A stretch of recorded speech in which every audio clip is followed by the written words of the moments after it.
Whenever we feel lost, whenever we feel down, depressed, worthless, or just a little off, often it is in part because we have lost touch with our purpose, because we are out of touch with the meaning of our existence. Often, when we are not at our best, our life has become more focused on what is wrong with the world, and less focused on what is good in the world, and what there is to look forward to. It's impossible to feel dread when you have a compelling future, a powerful mission or vision in front of you. It's hard to drudge through life when there is meaning attached to your future. You can't live in darkness when you believe your future is bright. Perhaps the problem, then, is that many of us believe the future will not be better than the past. Without meaning, life is useless and worthless. Without meaning, we give up on life. We cannot give up on life. And we cannot give up on our best life. If you have no future vision, you are not living your fullest life. If you are loaded with hope and passion for what is to come, chances are you are living close to your happiest, most fulfilled life. Everyone needs a compelling future. Think about it. If you don't believe your future can be better than your past, you won't even want to get out of bed each morning. And most people don't. But if you know, which you should, that your future can be much better than your past, and not only that, it can and should be a life full of magic, miracles, and growth, then, my friend, you will jump out of bed every day, ready to attack the day, ready to attack your goals, ready to live this day fully.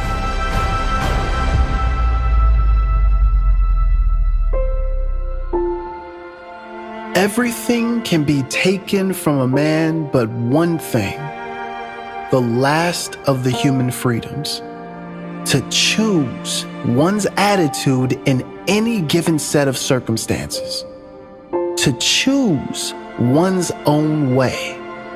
Viktor Frankl said this. Viktor Frankl, a survivor of 4 Nazi concentration camps. It goes without saying, Frankl was witness to many horrible, unbearable things during his time in the concentration camps. Yet he never lost his greatest power, the power to choose what meaning to give each situation, the power to control his own mind. It is impossible to fathom what life was like for a prisoner in a Nazi concentration camp. It's impossible to understand how anyone could find meaning during such a time. But Viktor Frankl did find meaning. In his book, Man's Search for Meaning, Frankl observed that the prisoners who were more likely to survive the concentration camps had very specific psychological strengths. They had a compelling future, or future goals. In other words, they believed they had a future. They believed they had things to look forward to. They had inner strength and the ability to go inside. They were able to find meaning despite the suffering. Those who were less likely to survive had no meaning. They felt they had no future, and so they didn't have a reason to survive. They gave up physically, but perhaps more importantly, they gave up mentally. Why is this important? None of us are suffering through concentration camps, but many of us are suffering from a lack of meaning. And when we lack meaning and purpose in our lives, we can feel dead inside. Often we are dying inside simply because we lack meaning and a compelling future. It's impossible to live an unhappy life when you are bursting with purpose and meaning. A compelling future, something to live for, a purpose that drives you, someone you're doing it for, something to look forward to. That is when we are alive, when we have something to look forward to, when we are living purposefully. When we are excited to get up in the morning because we know there is something meaningful to take part in today. We do not have to suffer like Viktor Frankl did before we realize this. We can and should start now before it is too late to build a meaningful, purposeful life. Not a life where the primary purpose is getting ahead or making money or paying the bills. A life where the primary purpose is our purpose. Where the most important things are the most important things. That means we put the most important things first. The greatest power we possess is the ability to choose our own thoughts and to choose them in a positive light. You see, it's never the event. It's never the challenges of life that causes our pain. It is the meaning we give each challenge that determines how we feel. We all suffer. We are all challenged by life in different ways. Whatever meaning we give these challenges shapes who we are. It shapes who we are today and who we will become. It can define us in a positive or a negative way. The meaning we give everything can cause us to give up or cause us to rise up. We can use it as fuel or kryptonite. One of the worst beliefs you can have in life is to believe that the future will not be better than the past. You cannot be living anywhere near the life you deserve if you believe your best is behind you. What meaning can you create in your own life? What can you change or create in your life that will ensure you have something to look forward to every day?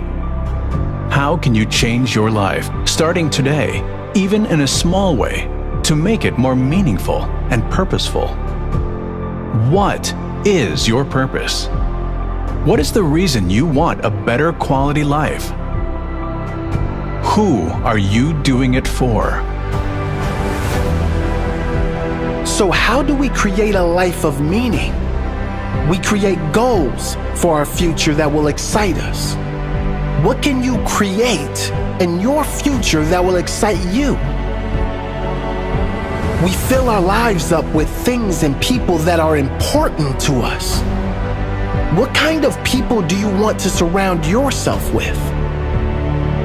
What do you want to be doing with your time, your work, your spare time? Who do you want to become? We make sure our life is filled with service and presence. Giving to others, being of service fills us with meaning and makes living on this earth a more beautiful, fulfilling time. Ask yourself, how can I serve? Not just in general, but in each moment, in every interaction, with every person. Ask how you can leave that person feeling better about their life than before they came in contact with you. That is living a life of meaning, infecting everyone with your positive presence. Let me leave you with Joseph Campbell, who said, "Life is without meaning. You bring meaning to it. The meaning of life is whatever you ascribe it to be. Being alive is the meaning."